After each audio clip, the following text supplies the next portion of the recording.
Assalamualaikum warahmatullahi wabarakatuh. Puji syukur kita panjatkan kepada Allah SWT yang telah memberikan beribu-ribu nikmat.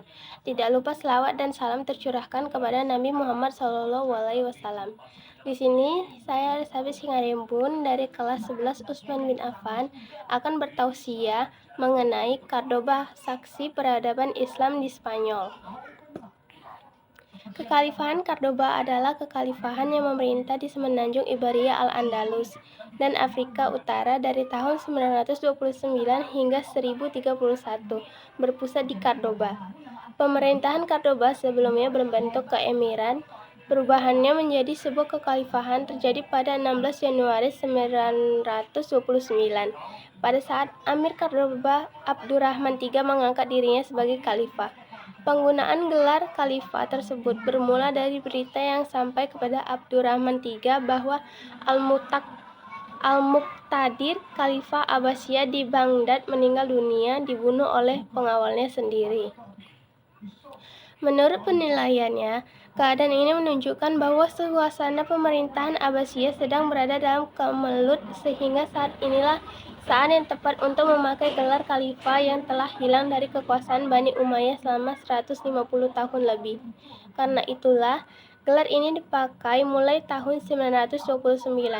Khalifah-khalifah besar yang memerintah pada periode ini ada 3 orang, yaitu Abdurrahman III dari tahun 931 sampai 961, yang kedua Al-Hakim II dari 961 sampai 976, dan yang ketiga Hisham II dari 976 sampai 1009. Periode pemerintahan ini ditandai dengan besar bidang perdagangan dan kebudayaan, dan didirikannya banyak mahakarya bergaya Islam di Spanyol, misalnya Mezquita atau Masjid Raya Cordoba. Abdurrahman III mendirikan Universitas Cordoba. Perpustakaannya memiliki koleksi ratusan ribu buku. Al-Hakim II juga seorang kolektor buku dan pendiri perpustakaan. Pada masa ini, masyarakat dapat menikmati kesejahteraan dan kemakmuran. Pembangunan kota berlangsung cepat. Seluruh khalifah Cordoba berasal dari dinasti Umayyah yang sebelumnya menguasai Timur Tengah, tetapi dikalahkan oleh dinasti Abbasiyah. Kekuasaan Cordoba dianggap sebagai salah satu masa kejayaan Islam di Iberia, namun mulai melemah pada tahun 1010. Awal dari kehancuran Khalifah Bani Umayyah di Al-Andalus adalah ketika Al-Mu'ayyad Billah naik tahta dalam usia 11 tahun. Oleh karena itu, kekuasaan aktual berada di tangan para pejabat.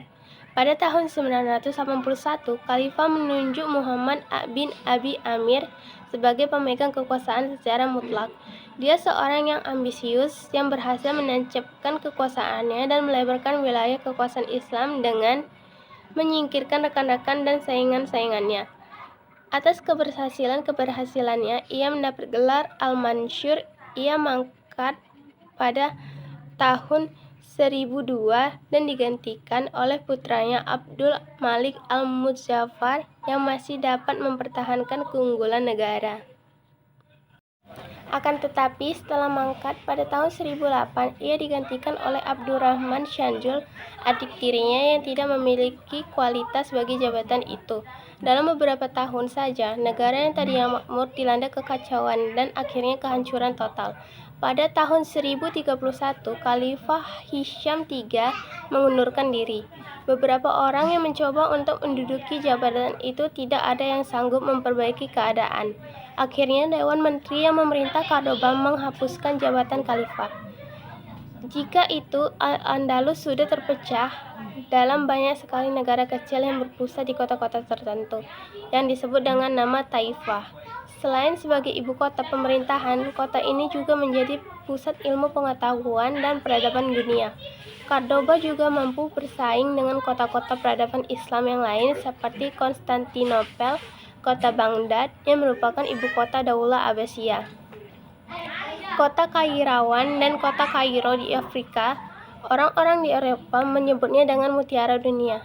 Jejak peninggalan masa kejayaan Islam di Cordoba juga bisa kita saksikan lewat jembatan Cordoba, Masjid Cordoba, Universitas Cordoba, dan lainnya. Bahkan Universitas Cordoba menjadi universitas paling terkenal dan pusat sebagai ilmu di Eropa.